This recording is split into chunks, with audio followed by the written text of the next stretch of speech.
Di lang. Oh.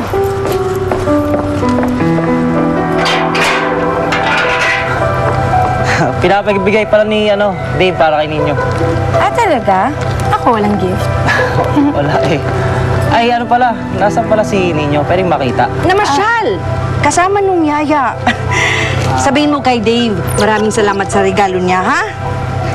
Sige, kailangan na kami umalis eh, ha? Mag-shopping pa kami eh. Sige po. Sige. Merry Christmas na lang po. Oo, Merry Christmas! Happy New Masabi ko po. Year! Sige po, sige po. Bigay namin sa kanya. Sige, Merry Christmas!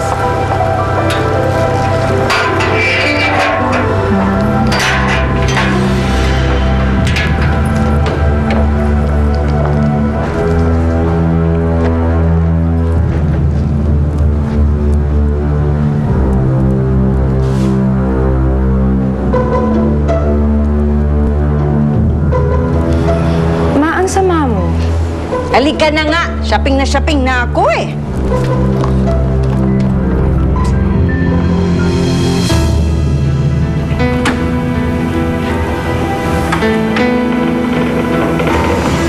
Ninyo?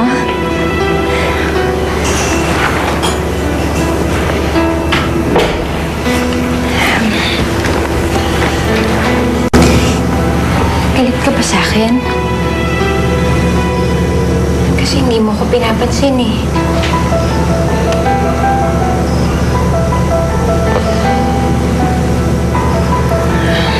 Nga pala, meron akong regalo sa'yo. Pasensyahan mo na to, ha?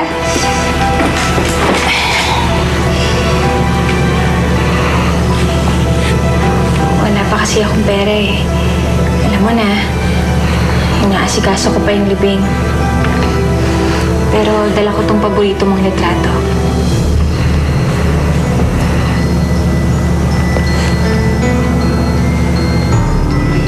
Lalagay ko dun, ha?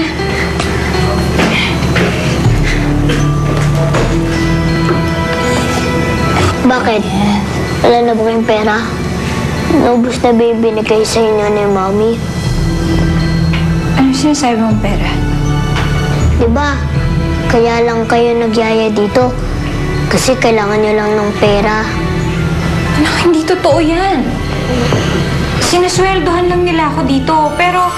Sa kanyang munting puso magmumula ang pag-ibig na di masusuka.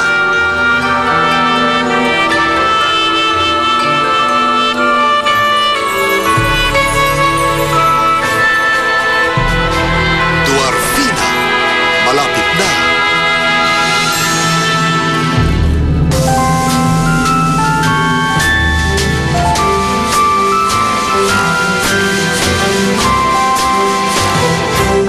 Ang mundo nating ginagalawan ay ang mundong kanyang kapamataan.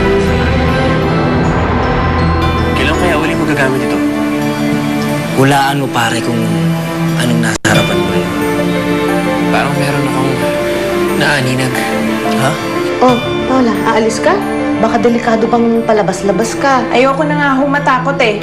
Walang makakakontrol sa buhay ko kahit sinong demonyo pa. Ano pa kaya bibigay nila sa atin sa season 2? Magkabigyan ka ng pelikula! Pero bago ang lahat ng yan, ha? Kailangan hindi lumayo ang loob ng bata sa'yo. Mayroon akong naisip na magandang taktik. Kumain ka. Hindi ka tatayo dyan hanggat hindi yan tapos, ha?